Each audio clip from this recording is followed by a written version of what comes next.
ओंकर कलित कपाला कुंडली दंडपाणी तरुण देव नीलो व्याल यज्ञोपवीति कृत समय सुपर्या विघ्न विच्छेद हेतुर जयति बटुकनाथ सिद्ध साधकानां सर्वमंगल मांगल्ये शिवे सर्वार्थ साधिके शरण्ये त्र्यंबके गौरी नारायणी नमोस्तुते।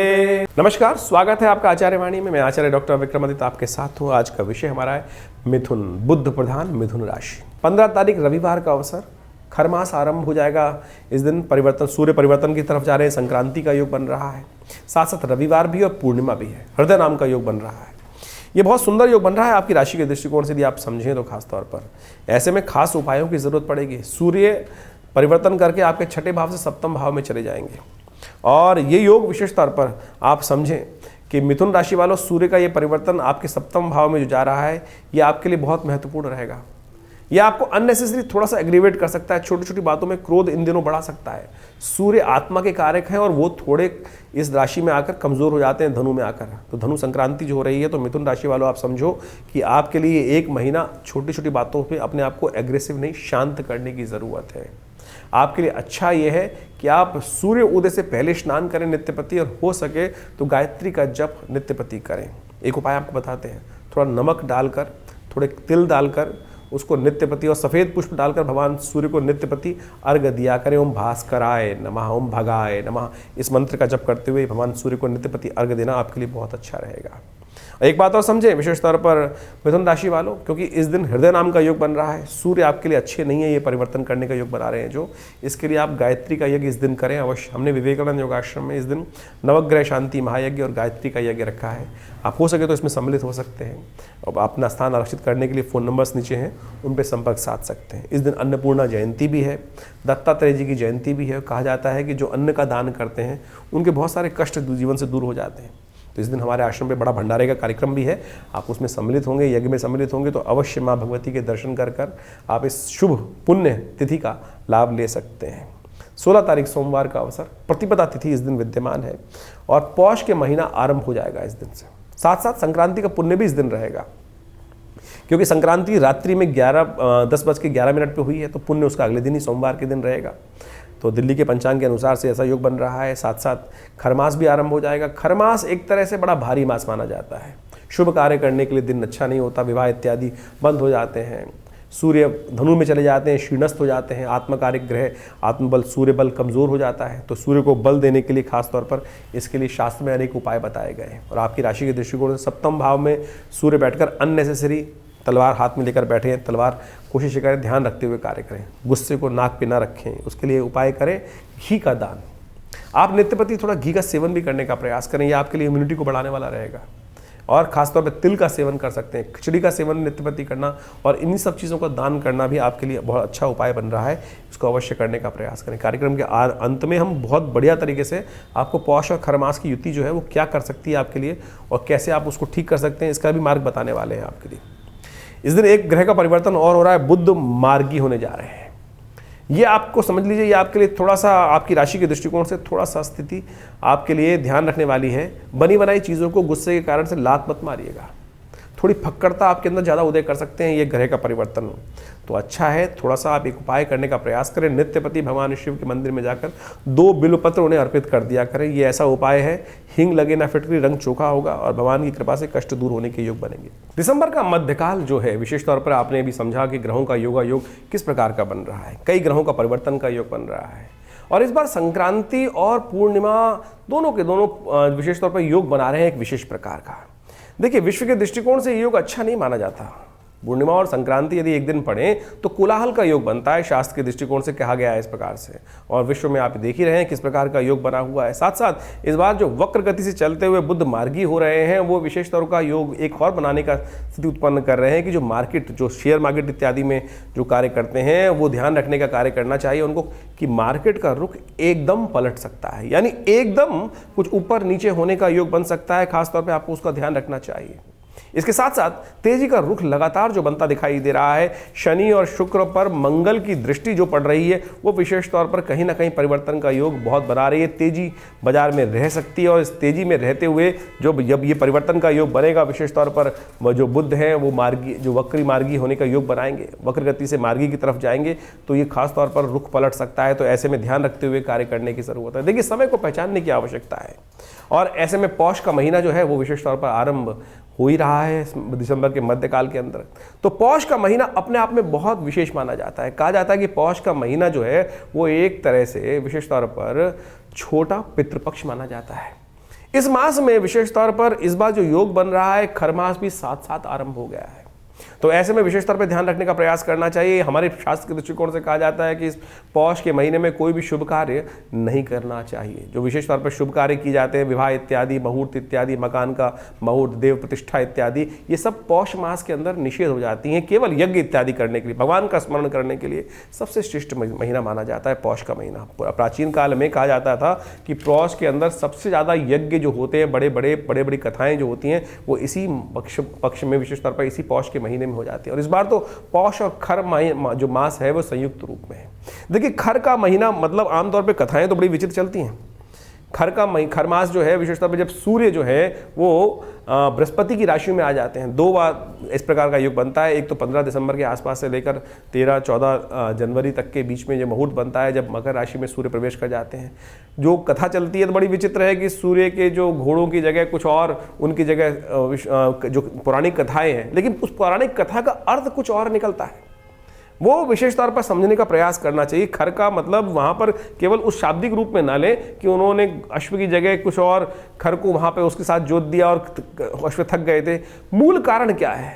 हमारे यहाँ ग्रहों की बल देखा जाता है कि कौन से ग्रह का, बृहस्पति का, शुक्र का, इन तमाम सूर्य इत्यादि का बल कब है। यदि आप ऑर्बिट की तरफ से ध्यान दें तो क्या होता क्या है, सूर्य जो है उस ऑर्बिट में चलते चलते सबसे शॉर्टेस्ट ऑर्बिट में चले जाते हैं और ये राशि जो धनु राशि में जब सूर्य प्रवेश करते हैं तो सबसे छोटा ऑर्बिट हो जाता है और इन दिनों क्या होती है, रातें बड़ी हो जाती हैं, दिन छोटे हो जाते हैं, यानी सूर्य का बल विशेष तौर पे कमजोर की कम स्थिति में आ जाता है। तो इसलिए कहा जाता है कि पुण्य बढ़ाने के लिए सूर्य किसके मालिक हैं? आत्मा के मालिक हैं। सूर्य कीर्ति के मालिक है, यश के मालिक है और विशेष तौर पर कई प्रकार के संबंध को बढ़ाते हैं। और इस संसार का जो औचित्य है वो सूर्य के कारण ही है। और सूर्य जब सबसे छोटे पेरिफेरल के अंदर आ जाते हैं तो बहुत कम देर के लिए दिखते हैं। तो इसीलिए कहा जाता है कि सूर्य का बल कमजोर है, इसीलिए शुभ कार्यों को करते वक्त आत्मा का जो उत्थान की तरफ योग बनता है वो कहीं ना कहीं थोड़ा कमजोर रहता है। तो इसलिए इन सब कार्यों के लिए इसमें रोक लगाने का प्रयास किया था। पौष महीने के अंदर बहुत सारे शुभ कार्य शास्त्र में वर्णित है। सूर्य की उपासना करने का हमें यथाउचित भाव से प्रयास करना चाहिए। नित्य प्रति सूर्य को जल देना चाहिए। सूर्य की रोशनी में थोड़ी देर बैठने का प्रयास करना चाहिए। उससे जीवन में सुख, समृद्धि, कीर्ति तो प्राप्त होती ही है, लेकिन साथ साथ व्यक्ति दीर्घायु भी बनता है। और आज मॉडर्न साइंस उसको बहुत अच्छे से प्रतिपादित करती दिखाई दे रही। जो भारतीय सिद्धांत आदि प्राचीन काल से विकसित हैं वो कहीं भी विज्ञान से परे नहीं है। विशेष तौर पर भगवान सूर्य की उपासना, रविवार का व्रत। देखिए, होता क्या है कि सर्दियों के अंदर आमतौर पर बहुत ज़्यादा खाना खाया जाता है, तो थोड़ा सा आपके उधर को भी थोड़ी शांति प्राप्त होने का प्रयास करना चाहिए। तो हम उसको कोरिलेट करने का प्रयास कर रहे हैं। तो शास्त्र के दृष्टिकोण से जो पौष के महीने का ये विज्ञान बताया गया, इस बार तो पौष और खर मास दोनों एक साथ जो योग बना रहे हैं, तो कम से कम आपकी राशि के दृष्टिकोण से आपको कम से कम इस बात का भी ध्यान रखना चाहिए कि सूर्य को बल दें। तो आपकी राशि से सूर्य का जो संबंध है वो विशेष तौर पर हमने आपको बताया ही। तो आपको ध्यान रखते हुए क्या करना चाहिए, भगवान रविवार का उपवास रख सकें, घनी सूर्य आदित्याय नमः इस मंत्र का जप कर सकते हैं। और विशेष तौर पर इस पौष के महीने में उनका एक विशेष नाम है भग, और उस स्वरूप में उनका पूजन करने से, ओम भगाय नमः इस मंत्र का जप करने से, ओम घृणी सूर्य आदित्याय नमः इस मंत्र का जप करने से समस्त प्रकार के कल्याण के योग बन जाते हैं। कहा जाता है कि इस महीने में पाचन क्रिया को ठीक करने के लिए सिद्धांत बनाया गया कि तिल का सेवन करें, और खासतौर पर खिचड़ी का भोग भी भगवान को भी लगाया जाता है और खासतौर पर उसका सेवन भी करने का शास्त्र में नियम बताया गया है। उड़द की दाल और चावल का उपयोग करते हुए, तिल का खासतौर पे उपयोग करते हुए यदि आप करेंगे तो क्या होगा, सर्दी भी कम लगेगी, इम्यूनिटी भी स्ट्रांग हो जाएगी, पाचन क्रिया ठीक रहेगी। तो इससे बहुत अद्भुत रूप से लाभ प्राप्ति के योग भी बन जाते हैं। खर मास में एक विशेष तौर पर देखिए सूर्य का संबंध खास खर मास में है और कहा जाता है भगवान विष्णु की सुंदर आराधना करें, ओम नमो नारायणाय इस मंत्र का यथाउचित भाव से जप करें। तुलसी का पूजन करना समस्त प्रकार के कष्टों को दूर करने का योग बनाता है। तो खर मास में नित्य प्रति इस बात का ध्यान रखना चाहिए, शाम के समय भगवान भगवती का खासतौर पर ध्यान करते हुए उनके समक्ष एक दीपक प्रज्वलित करते हैं, उनकी एक प्रदक्षिणा लगा लें। ये विशेष उपाय कर लेने से कई प्रकार से कष्टों को निवारण करने का योग बन जाते हैं। ध्यान रखें, खर मास में सूर्य कमजोर है, वाद विवाद में नहीं फंसना चाहिए और तामसिक भोजन करने से प्रहार करना चाहिए। आमतौर पर हमारी जो संस्कृति है यहाँ पर तामसिकता है ही नहीं। विदेश में तो आमतौर पर हर जगह तामसिकता ही तामसिकता भरी पड़ी है। तो इसलिए इस बात का ध्यान रखते हुए कि सूर्य का बल कमजोर होने के कारण से इस महीने में, खर मास में और खासतौर पर पौष के महीने में जो कहा जाता है कि उसका ध्यान रखते हुए कार्य करना चाहिए। उसके बाद मकर संक्रांति आती है, नई शक्ति का संचार हो जाता है। तो आप इन सब चीज़ों को समझते हुए, यदि हमने जो पूरा विज्ञान आपके समक्ष उपस्थित किया, इस समझते हुए कार्य करेंगे तो देखिए बहुत अच्छा आपके लिए योग बनेंगे। बाकी हमने आपकी राशि के अनुसार से भविष्यफल तो बताया ही है और ये कार्यक्रम हम आपके साथ लगातार रखते हैं। आपके प्रश्नों का समाधान देखिए, ज्योतिष के दृष्टिकोण से कई प्रकार से मतांतर से जो भविष्य फल बताने का तरीका है, आपकी राशि के दृष्टिकोण से भी, नाम के दृष्टिकोण से भी, न्यूमरोलॉजी के पॉइंट ऑफ व्यू से भी, आपके नाम के अक्षर भी बता सकते हैं कि आपका भाग्य कहीं ना कहीं, ये छोटे छोटे आयाम है ज्योतिष के अंदर, इन सबका बड़ा अच्छा योग है। लेकिन हम कई लोग केवल न्यूमरोलॉजी को ही पूरी ज्योतिष के रूप में उपस्थित कर देते हैं।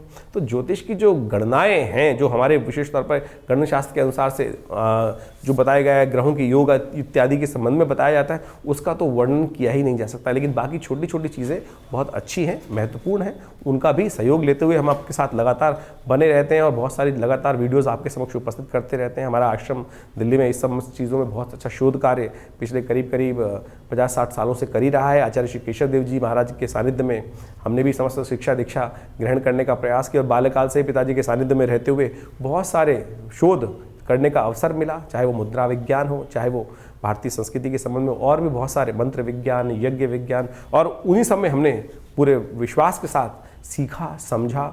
जो कहते हैं ना कि कार्य नहीं होते हैं, मंत्र विज्ञान के अनुसार है, बिल्कुल निष्ठा के साथ अनुष्ठान किया जाए, परमात्मा की आराधना किया जाए तो असंभव से असंभव कष्ट दूर होने के योग बन जाते हैं।